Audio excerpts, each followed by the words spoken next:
Nyonyole kushinda kuba munna Uganda ali yagamba nti batugamba kudda nasatu ono le baba nyonyolwa nsonga ki nti omuntu abane banamateeka abamanyi kye bakola bakola kibaita production warrant omuntu n'aleetebwa kati abantu abasinga babadde surprised okulaba nti balaba ki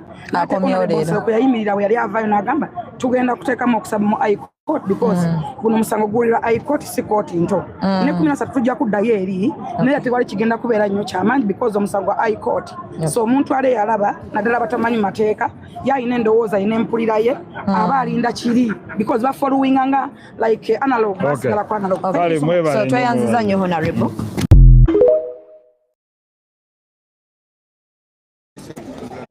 Hajji yazefuna bail olunaku olwaleero yazze ku applyingira bail ekkooti eno engeri gyekola omulamuzi nga bwagambye muteekamu mu buwandiike ne bali ne baddamu mu buwandiike ze bayita written submission kuba the opposite of that is making oral submission by speaking omulamuzi n'asalirawo awo oba n'abawa ne date naye kati wanaagambye muteekeemu submissions mu buwandiike ne bali ne baddamu enjuyi zonna zakkaanyiza ku kino si kyammwe mwekka nedda twakkaanyiza ne state tukozese enkola eyo kubanga erokola ku budde so ate abantu abagamba nti omusango guba guyina emyezi 6 kubanga tegunnajja wano tebamanyi tebamanyi saagala kubasumbuwa nti kubanga gwogamba eri hearing babawa window ya myezi 6 kati basooke bayige bino so ayina right ku bail of course era tetwandibadde wano era teyandikuwadde na lunaku omulamuzi zirimu affidavit y'omukulu of course mukimanyi grounds za bail zimanyikiddwa ti omuntu alina permanent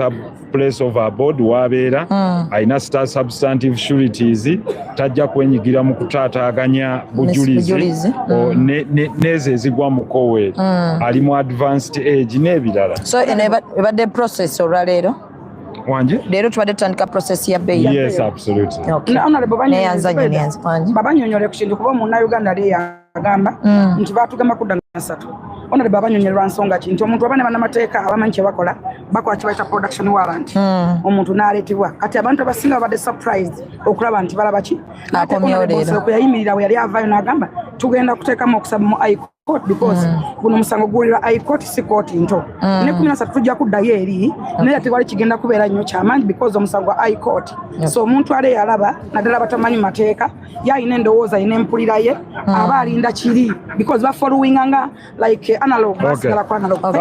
so tweyanziza nnyo